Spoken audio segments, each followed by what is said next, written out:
Situez-vous Yangambi, en République démocratique du Congo? Yangambi se trouve dans la province de la Chopo, à quelques kilomètres de Kisangani. Oui. Professeur Ngué, bienvenue dans notre magazine Écran Vert. Oh, merci beaucoup d'abord. Alors nous vous recevons pour parler de l'organisation de la pré-COP. Ici, nous allons plus nous apaisantir sur l'aspect scientifique tenu à Yangambi. Avant que nous puissions poursuivre avec les échanges, je préfère à ce que les téléspectateurs vous découvrent dans ce portrait. Le portrait.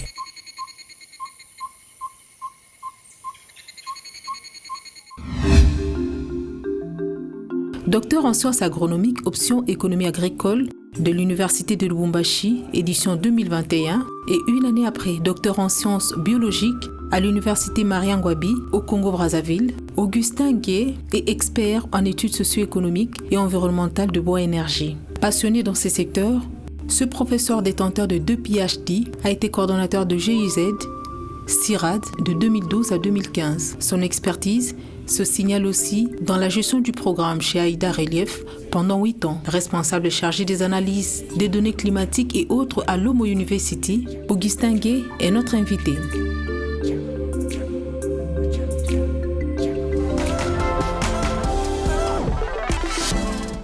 J'ai parlé des Yangambi déjà qui a abrité le segment scientifique de la pré-COP 27. Une première expérience du genre pour la République démocratique du Congo. Est-ce le seul site au pays qui pouvait abriter ces assises? Oui, merci beaucoup pour la question, madame.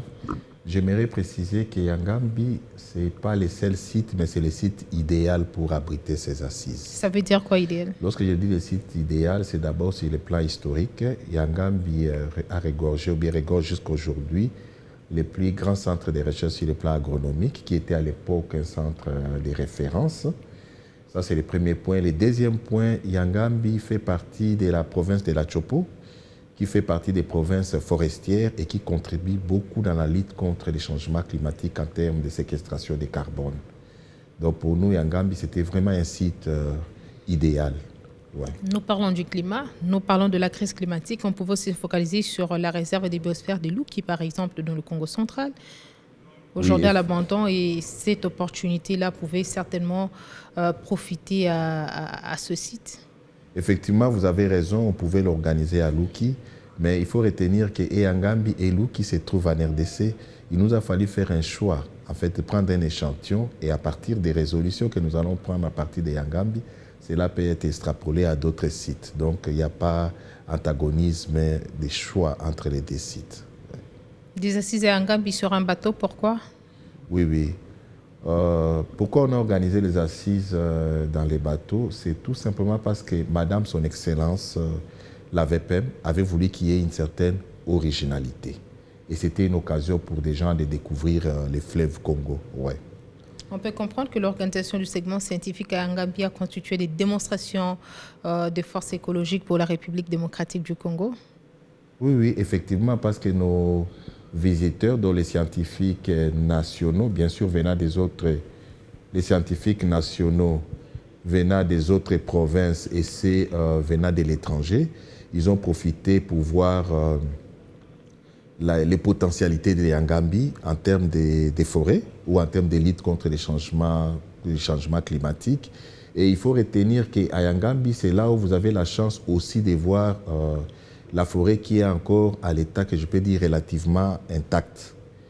Et grâce à ces forums, nous les scientifiques, et ça nous a permis aussi de découvrir les fleuves Congo. Parce que les assises se sont organisées sur le fleuve Congo. Il faut retenir qu'aujourd'hui, la RDC en matière de l'eau, c'est aussi une référence dans le monde. Ouais. Oui, vous avez parlé du fleuve Congo. On comprend également que les forêts de la République démocratique du Congo tirent aussi leur force dans cette réserve importante d'eau douce que détient les pays, qui s'évalue à plus ou moins 56% au niveau du bassin du Congo. Oui, effectivement, c'est ce que je disais. Lorsqu'on parle des forêts, il ne faut pas seulement voir l'arbre, non. Lorsqu'on parle des forêts, il faut voir l'arbre d'abord, bien sûr. Il y a l'eau, il y a aussi les sols. D'accord? Donc, c'est toute une combinaison, en fait, comment je peux dire, des ressources naturelles. Et c'était une occasion pour nous de voir et l'arbre, ainsi que de l'eau qui constituent les fleuves Congo, bien sûr. À Yangambi, il faut passer par la tour à flux. À Yangambi, il faut passer par l'herbarium. Pourquoi le choix de ces deux départements? En fait, pourquoi nous avons choisi ces sites? Parce que deux composantes. Oui. Pourquoi nous avons choisi la visite à ces sites très importants? Parce que grâce au tour à flux, et nos visiteurs ont réussi d'avoir une idée sur la capacité qu'a la RDC ou bien qu'a les sites ou bien les centres en termes des mesures des échanges de carbone. D'accord? Et puis lorsqu'on parle d'herbarium, c'est là où vous trouvez la conservation de plusieurs espèces d'arbres qu'on peut trouver nulle part ailleurs, parce qu'il y a aussi des espèces endémiques là-bas dans notre herbarium. Alors vous avez parlé de l'herbarium, on va revenir sur cet élément réalisé à Yangambi qui nous parle de l'herbarium, cette bibliothèque naturelle qui renseigne sur l'histoire du peuple, qui renseigne également sur l'évolution climatique dans ce coin. Éco-découverte.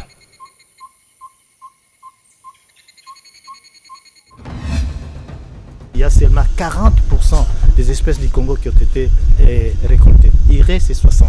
Ça, c'est mon plus grand ardent de tout ce que j'ai comme priorité des priorités qu'on évite parce qu'il y a un danger qu'on ne peut pas gérer. C'est l'explosion démographique.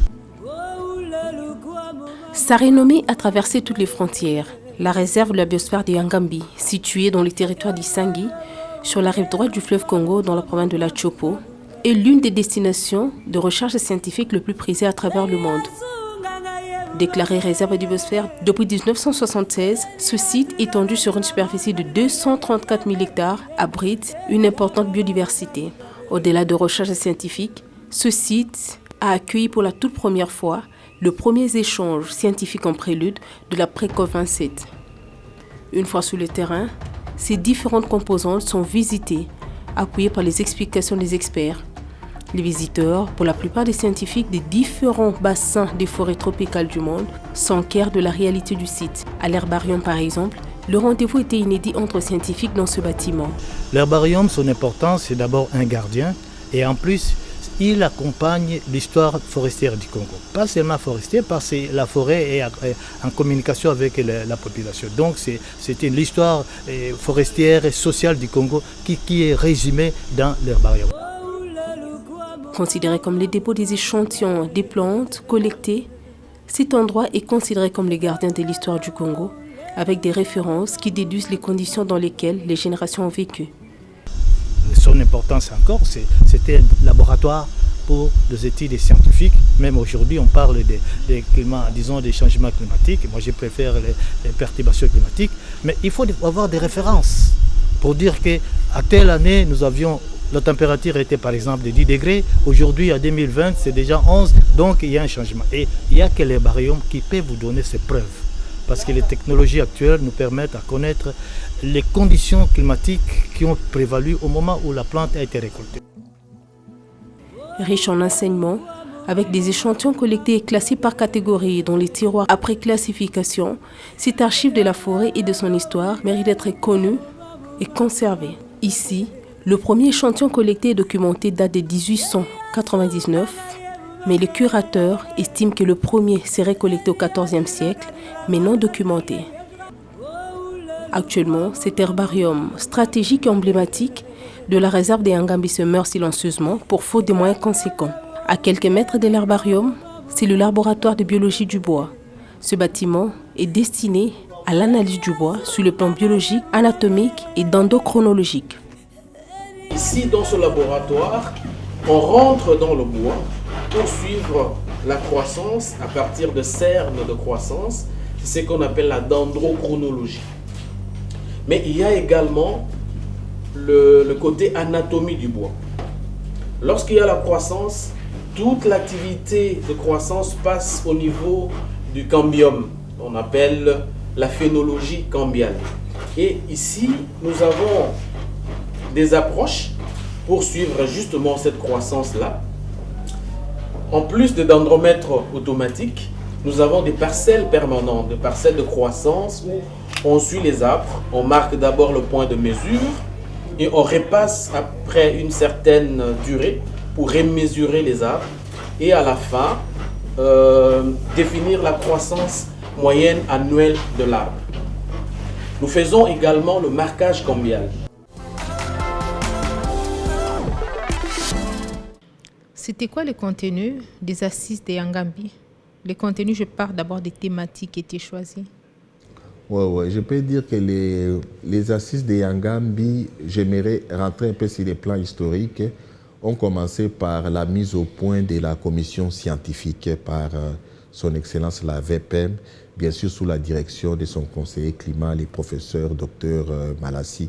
Et cette commission, qu'est-ce qu'elle a fait? Elle a élaboré un certain nombre, elle a choisi un certain nombre de thèmes, entre autres la biodiversité, la forêt, l'eau, les sols, ainsi de suite. Nous avons lancé des appels à soumission. Bien sûr, la commission scientifique a lancé des appels à soumission et les scientifiques ont été retenus sur base de ces critériums, c'est-à-dire des travaux ou bien des présentations qui cadraient un peu bien avec les différentes thématiques. C'est à partir de là que nous nous sommes retrouvés à Yangambi. Donc à Yangambi, qu'est-ce que nous avons fait? La première étape, les scientifiques nationaux ainsi qu'internationaux ont fait des présentations par rapport à leurs travaux scientifiques, ce qu'ils réalisent comme travaux. Et après ces présentations, il y a eu l'élaboration de ce qu'on appelle les déclarations des Yangambi. Donc les déclarations des Yangambi n'est rien d'autre que la synthèse des recommandations à partir des travaux scientifiques. Donc ce n'est pas venu comme ça d'emblée, non. Les différents travaux scientifiques des chercheurs, et à partir de là, nous avons tiré ce qu'on prend comme résolution par rapport, ou bien recommandation par rapport à ces différents travaux scientifiques. Oui, mais vous ne le dites pas avec beaucoup plus de précision. Quel type de thématique? C'était plus sur la biodiversité, c'était plus sur la protection des forêts, c'était plus sur quoi les thématiques que vous avez retenues?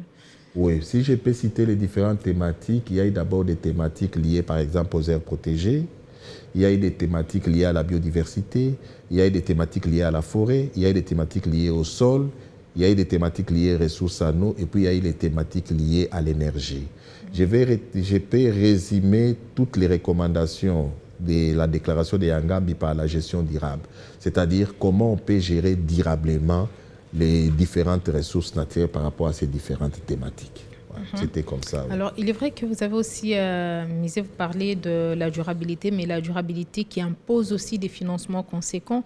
Il fallait valoriser, ou il faut valoriser les forêts. Pour valoriser les forêts, il faut des financements, mais aujourd'hui, le mécanisme de financement mis en place et décrié par les pays en voie de développement qui n'arrivent toujours pas à accéder aussi facilement à ce qu'on leur promette. Oui, heureusement que vous avez fait allusion à ça, c'est-à-dire en dehors de ces différentes thématiques que je viens de citer, dans la déclaration de Yangambi, il était prévu aussi de voir dans quelle mesure nous pouvons améliorer les mécanismes liés au financement de la gestion de nos différentes ressources. Et là, nous avons profité de l'occasion, en tant que scientifiques bien sûr, pour voir dans quelle mesure les différents pays, qu'on appelle pays pollueurs, que nous pouvons appeler entre guillemets pollueurs, peuvent voir dans quelle mesure ils peuvent rendre effective la compensation par rapport au pays solution, qui est la RDC actuellement, bien sûr. Ouais. Alors, on ne peut pas comprendre que c'est allé en ordre dispersé. Il y avait déjà un problème qui jusqu'ici n'a toujours pas encore été résolu. Je reviens par exemple sur la promesse des 100 milliards de dollars l'an promis par les grands pollueurs. Donc aujourd'hui, nous accusons déjà un retard de 3 ans après la COP de Copenhague.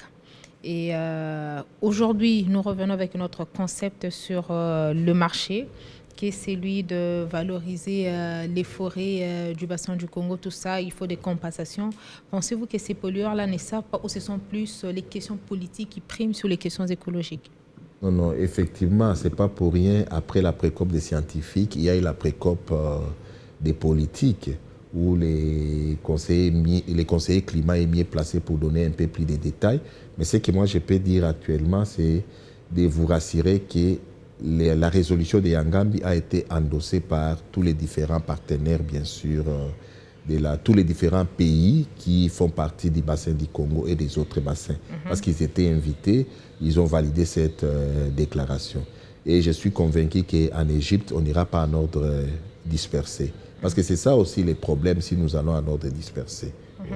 Alors, si vous dites que ça a été endossé par tous les participants, on peut comprendre ça comme ça. Ouais. Mais est-ce que vous pensez que cette rencontre des Yangambi a servi à quelque chose, à la rencontre de Kinshasa, donc la rencontre politique? Est-ce que les recommandations des scientifiques ont-elles pu armer les politiques lors des négociations?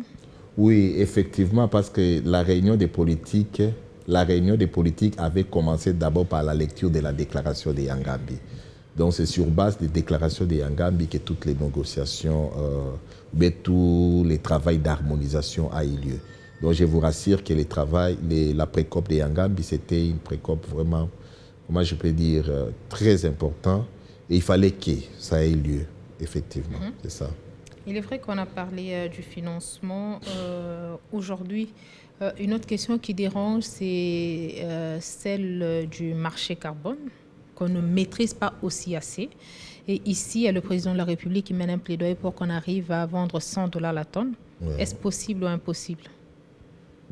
En fait, les problèmes des marchés carbone, il faut retenir que ce n'est pas un marché, c'est un marché qui est régi par les principes de la concurrence, que la concurrence, je peux dire, comment je peux appeler, c'est un marché libre, je peux dire.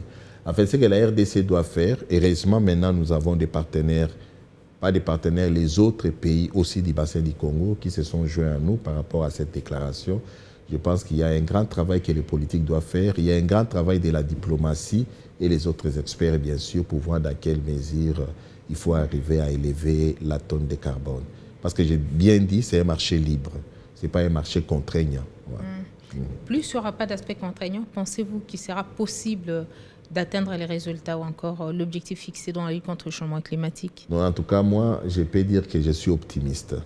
Je suis optimiste parce que vous le saviez, même pour organiser les assises de Yangambi, beaucoup de gens étaient pessimistes, mais à la fin des comptes, son Excellence la VPM a réussi son pari. Donc, je pense que nous devons être optimistes. Réussir le pari veut dire? Réussir le pari veut dire organiser la pré-COP de Yangambi et puis à la fin des comptes, avoir la déclaration. Et cette déclaration, j'insiste encore, c'est le fruit des recommandations, des travaux des scientifiques. C'est ça qui fait la force de cette déclaration. Donc ce ne sont pas des gens qui se sont réunis quelque part dans les bateaux, ils ont commencé à coucher des choses sur un papier. Non.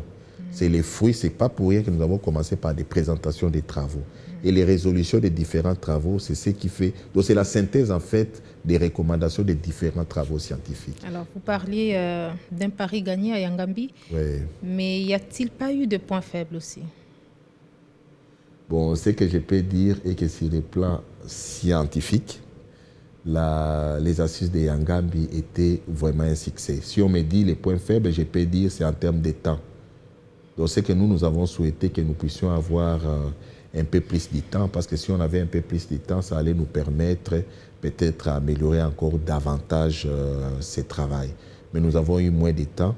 Bon, nous pouvons dire que c'est réellement un succès parce qu'avec peu de temps, on a réussi quand même à avoir cette déclaration. J'insiste encore, cette déclaration est la synthèse des résolutions, mais des recommandations des différents travaux scientifiques. Maintenant, imaginez-vous, vous réunissez plus de 150 scientifiques de plus de 61 ou 60 nationalités, mais arriver quand même à faire la synthèse des recommandations de tous ces scientifiques du monde, je peux dire. Donc, ce n'est pas un travail si facile. Ouais. Ce n'est pas facile. L'éco-créativité n'est pas facile non plus. Il faut s'y mettre. Éco-créativité.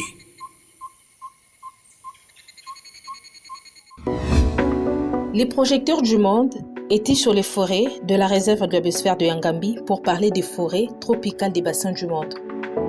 Les scientifiques se sont donné rendez-vous dans la Chopo pour discuter sur cette question vitale. En dépit de nos divergences d'opinion, car il y en a eu, ces 3 journées de débats et échanges basés essentiellement sur vos pertinents résultats de recherche ont renforcé encore une fois de plus ma conviction que la République démocratique du Congo est réellement un pays solution pour la lutte contre les changements climatiques. Des réflexions pointues des scientifiques dans leur diversité pour armer les politiques lors de la pré-COP 27 annoncée pour le mois d'octobre à Kinshasa. Le prix à payer, ce n'est pas une aide. Le prix à payer, c'est une juste compensation et c'est une contrepartie. Dans ce cas, la COP 27, nous le supposons, pourra tenir compte de la déclaration de Yangambi. Les forêts, une source de vie qui fournit multiples services à l'homme tout en garantissant sa sécurité alimentaire. Cette population est disposée à préserver les forêts, à cesser avec les exploitations anarchiques, abusives, irrationnelles de la forêt. Mais en contrepartie, la population attend aussi cette compensation dans le cadre de la prise en charge de ces moyens de subsistance. Ce capital de tous les enjeux face à la crise climatique nécessite un véritable investissement à tous les niveaux. Je suis venu pour montrer que nous sommes engagés, que nous sommes un partenaire qui soutient aussi des décisions courageuses pour aller ici à Yangambi pour organiser une conférence internationale. Des réflexions des scientifiques appuyées par des recherches fouillées qui ont fait mention aussi aux menaces lourdes qui pèsent sur ces ressources. The rate of loss is going up, so it's a kind of acceleration.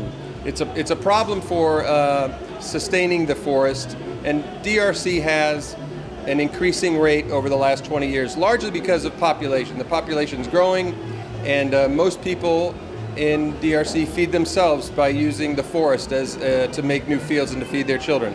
So that's the driver.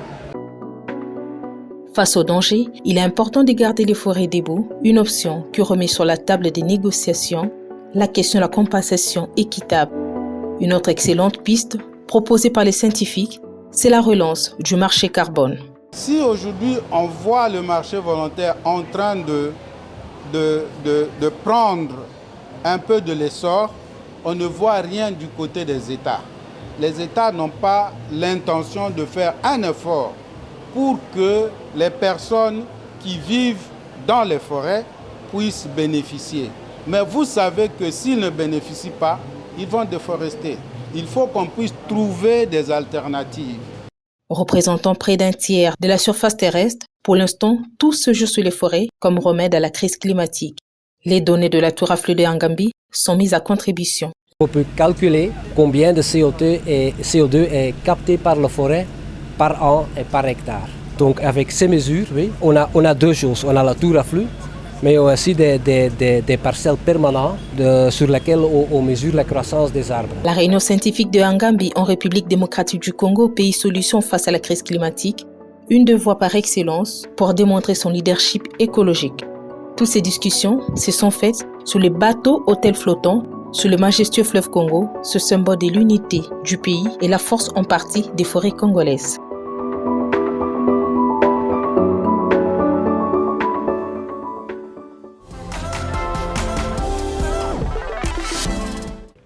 Alors, on peut comprendre que les assises de Kinshasa et de Yangambi ont permis à la République démocratique du Congo aujourd'hui d'internationaliser son concept de pays solution.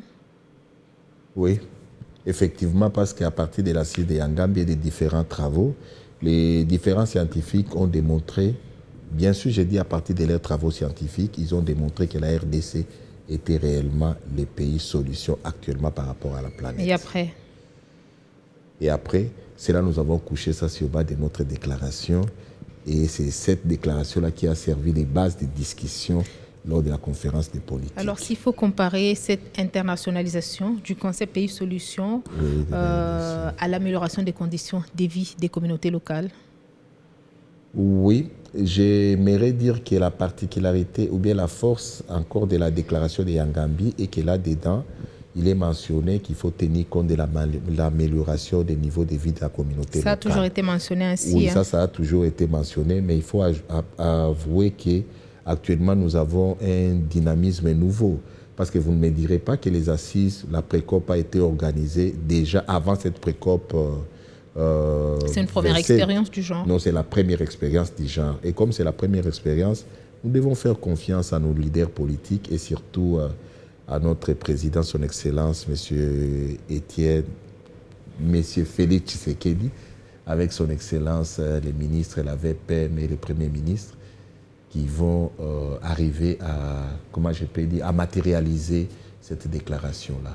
Et peut-être que la voie aussi de se mesurer dans la mesure de se mesurer à préparer, par exemple, la vraie COP, la grande messe climatique, ça pourrait être possible. Donc, je peux dire qu'avec cette expérience, sera-t-il possible de pouvoir tenter d'organiser maintenant la grande messe climatique? En tout cas, je peux vous rassurer que si nous avons réussi la pré-COP, les deux pré-COP, ça signifie que la COP, nous pouvons aussi organiser. Ça, c'était vraiment un défi que nous avons relevé. Nous sommes capables de l'organiser, bien sûr. Alors, on va passer à autre chose. Nous savons que DIangambi a un besoin à dicter aussi la mise en place d'un groupe interdisciplinaire des chercheurs pour travailler sur le climat. Déjà qu'on est passé à cette étape au niveau de l'Afrique centrale avec le GIAC. On peut comprendre que c'est déjà un résultat direct de ces discussions scientifiques.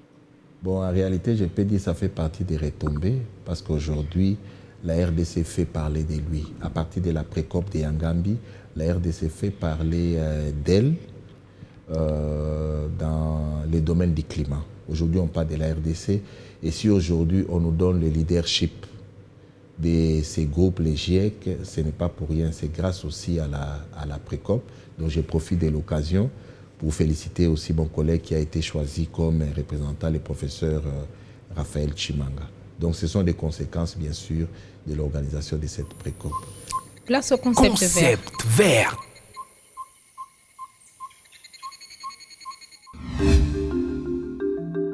Yangambi est une localité du territoire d'Isangui dans la province de la Chopo, en République démocratique du Congo. Elle est située sur la rive droite du fleuve Congo, à 100 km à l'ouest de la ville de Kisangani.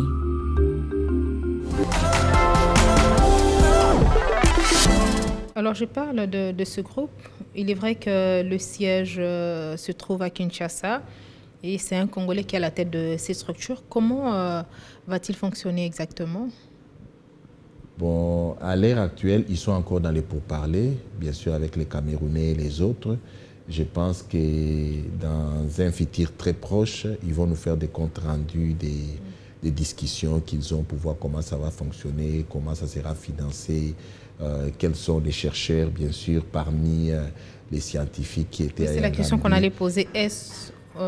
Allez-vous vous focaliser sur les scientifiques qui ont seulement pris part aux assises des Yangambi ou c'est un groupe qui va vraiment élargir sa tente? Oui, c'est comme ça que je vous dis que maintenant, là, au moment où je vous parle, ils sont en discussion.